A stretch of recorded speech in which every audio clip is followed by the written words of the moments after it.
our very own founder and CEO, Engineer Fortunato H. Lim. Or, mas ilado siya sa pangalan nga, Sir Forting. Yes.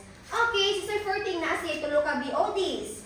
Okay, ato ang Corporation President, si Sir Richard Yu Lim, followed by our Chief of Finance Officer, Ma'am Michelle Lim Tan, and then our Business Development Leader, si Sir John Paul Yu Lim. So ato ang sabuhon, ato ang mga kasatong CEO, kaya basta makatagbo taan ato ang labay-labayan, no? Or mudong sila sa maning, kay kunpuhon, natay maning, mag-award ipod ko din yung anak ma'am.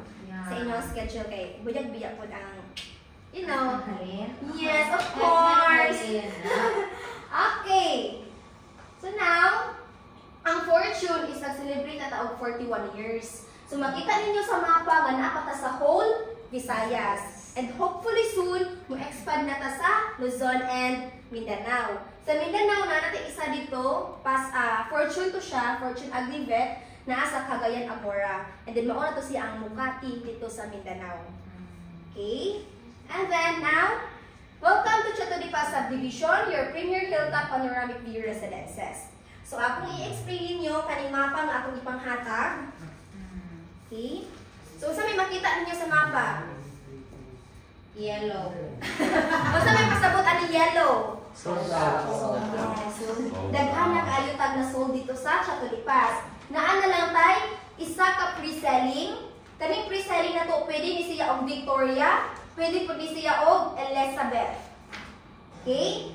And then, atay duha ka RFO, or ready for occupancy. Naadapit sa Block 7, Lot 2, and dapit sa pool. Okay? And then sa second page, nara diri ang ato ang mga price list. Okay? Makita niyo diri no sa color gray, na diri nakabutang ang lot number ug ang iyahang block para natin guide. Block 7 lot 1. Pero mo ni siya sampol naman na pero sold out na ning block 7 lot 1. Okay? So nara imong guide diri sa likod. Okay? Sabtan nga. Okay. So now, our target market, we have primary target market. Kasama ng primary target market? Kasi may bilong ani. Mao ang mga businessmen or mga investors na nag-income of 200,000 per month. Okay, ano sa basi? Naantay, secondary target market. Muni sila ang nag-income of 80,000 to 200,000. And then the last one is psychographic attitude. Unsa man ning psychographic attitude? Kana gani mga customer nga murag galit sa pera. Kana bang nata isa ka client dito sa Chato Di Paz ha. Nidong ra gyud siya sa Chato Di Paz, titan-aw sa ready for occupancy nga unit. And then ingon na siya I like that one. After ana, wala na siya daghang kuskus balungos nga para sa mga client nga. Pila ang reservation, pila ang monthly, pila ang total selling price, wala na. Once na nakauyon siya ana nga location, nakauyon siya sa balay, then reserve na siya dito. Pero rare na siya, para saan na makatagpuan eh. Okay? Pero naputay, kung anang pwede mapunta mo entertain anang, wala siya nakaabot anang 80 to 200 or 200,000 per month as long as makabayad sila silang monthly down payment. Okay? And then, ato man siya itong vicinity map. Pero dali na siya tuuron kay mga natag Fort Ridge Food Park, dali na sila katuod to. Okay? And then, muna siya to ang whole map sa Chato Di Paz. Okay? Naatay 4.5 hectares. Kanang 4.5 hectares, maura na siya phase 1 to phase 4. And the developer, nagplan sila nga mag-extend ta og phase 5. Pero wala pa ta kabalo og asa yung exact location ana. Pero feel ako murag nata sa likod sa phase 2 ang next nga phase. Okay? And then kung makadung ta sa Chato Di Paz, nga tuang agianan dito is very wide gid siya. Kay 8 to 12 meter wide. Ang ato ang main road. And then kanang pasud na ta sa mga kana phase 1, phase 2, 8 na siya, 8 meters. Okay? Pero at least dako gihapon ni anuman ang mga sakyanan sa mga homeowner is dili man sila pwede mo park sa kalsada mismo. Okay? Para dili ta maka-cause of traffic or makagamay sa agianan. Okay? Ay.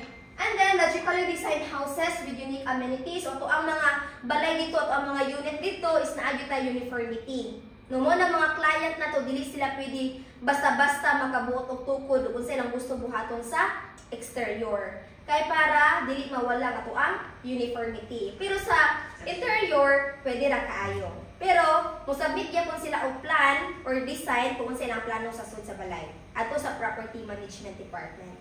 Okay? Okay, so mao ni siya natong pre-selling. Ito akong giingon no nga isa ka available na lang ginato nga pwede siya og Elizabeth, pwede pud siya og Victoria. Okay?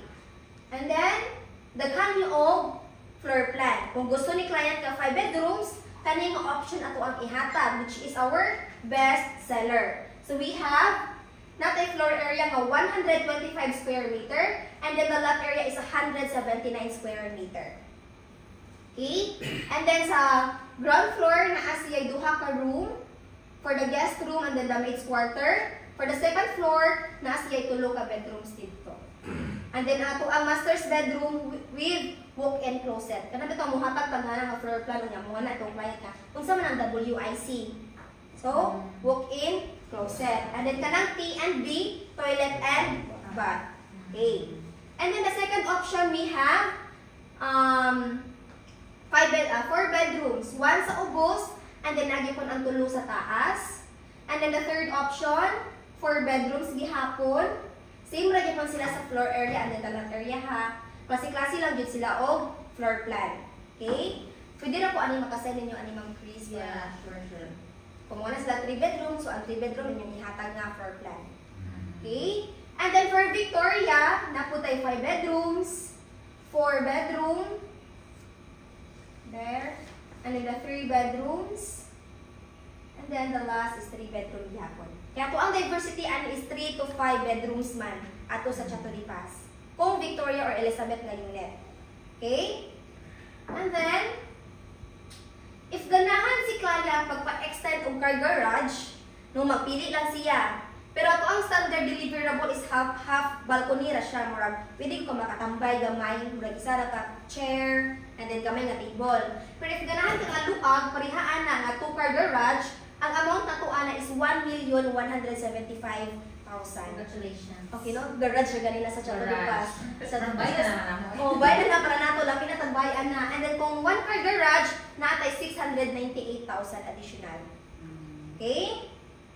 And then okay, so naatay so nag-offer gid mi og ganang like option ba kay si client naman tay client nga ganahan og bare, ganahan pud og complete finish. So si bare, kung sa may makita ninyo aning kilid, di ba? Ang exterior designs are complete. Naka-paint na siya, kompleto gid siya tanan. Pero sa interior, rough cement, okay, kana wala siya'y wall, wala siya'y ceiling, wala'y partition, ikaw na mismo magpahilo na sulod sa balay. Okay, mo na siya ang bare finish. So ato ang advantages ani is flexibility. Kay nga naman makabuot man ka o asa nimo ibutang imong master's bedroom. O ganahan ka ang master's bedroom ato sa ubos, then you can. If ganahan ka imong gi-avail di ay ani nga bare finish is 5 bedrooms. Nya gusto ra ka nga 3 bedroom para luag imong kwarto. Basta makabuot ka kung sa gid imong buhaton sud sa balay. Okay? And then budget adjustment. So mas lesser gid ang price ani i-compare sa complete finish. And then tax saving. Kung natin advantage, na po tayo disadvantages. Time consuming. Kay after turnover, magplano pa ka kung i-design mo sa interior, i-submit pa na sa planning para makakuha kag working permit, para makaproceed na ka sa construction zone sa balay. Okay? And then renovation quality, fluctuating renovation expenses, labi na kay sa buhol, paspas mo saka o presyo. No? Lahira i-compare to sa complete finish nga all-in package na ta. After turnover, atong una-una na is mga appliances na lang o mga furniture na lang. And then ready na ta ma-move in. Okay? And then, for the complete finish, so ano siya? Kompleto na gitanan. Makita na niyo sa picture. Pero, wala pa siya mga furniture and appliances. Kaya basi katuo ang client na nga at ang term is complete finish, katuo sila nga kompleto na gitanan. Pero wala pa na siya furniture and appliances. Okay? And then, ato ang value-added features, we have elegant entrance gate and functional guardhouse. So, entrance ninyo. And of course, ito ang guard is updated kaayo mga yung ID o sa mga ganin ng mga bisita na adka. Okay? And then, as what I've mentioned earlier, wide concrete road, completed perimeter fence. So, nagitay fence, ana isikilid para natay privacy sa tuang silingan. Okay? And then, wide drainage system. Okay? Naatay backup na tanks kung wala tay tubig. Pero kana siya is magamit na siya. Kana bitang long term nga walay agas. Like for example, moabot na siya og 3 days nga way agas. So ayan na nato magamit ang backup. Pero kung 1 day na nga way agas, dili na to magamit. Okay? So dapat ato pong ipasabot sa to ang client. Okay? And then, of course, termite treated house kay business partner biyan nato ang RMJ pest control. So apil na siya sa package. Okay? And then well lighted streets and then of course 24/7 security with CCTV. Question? Wala. Okay, ato ang sensible amenities. We have jogging and biking path, shooting ground, roof, playground, meditation and fitness area, napote landscape, garden and open spaces, reading and picnic garden, sun deck, swimming and love pool, and then the clubhouse. Okay? So, gamay na siya amenities yun. Na siyang clubhouse, and then the swimming pool, the playground. So, naka-roof din siya. So, anytime pwede makaduwa ang mga kids. Init man or uwan. And then the easy and flexible payment term. Okay. So, kani siya, applicable ni siya sa pre-selling nga Elizabeth unit. Okay? So, si Elizabeth na atay floor area nga 125.28 square meter. And then the lot area is 195 square meter. Ang diversity niya is 3 to 5 bedrooms. For the option 1, ato ang regular reservation kay pila man 50,000. Unya ni spot 10% si client. So mubayad siya og 870,000. So kung spot siya og 10%, maka-avail siya og 5% discount. Muna ang client ni Sir Roland, ni spot og 10%. And then ang remaining niya nga 10% is stretch into 24 months or bali 2 years niya bayaran ang remaining nga 10%. And then, the remaining 80% adto na sa bank financing. Depende na ni client kung asa siya mo apply. Okay? So, maot siya total of 100%.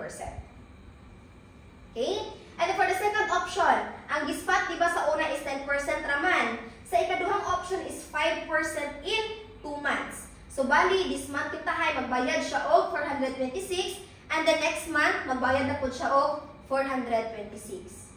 And then, ang remaining 10%, gi-stretch gihapon into 24 months. And then, remaining 80%, ato na sa bank financing. For the last option, na atay, wala siya ni spot payment.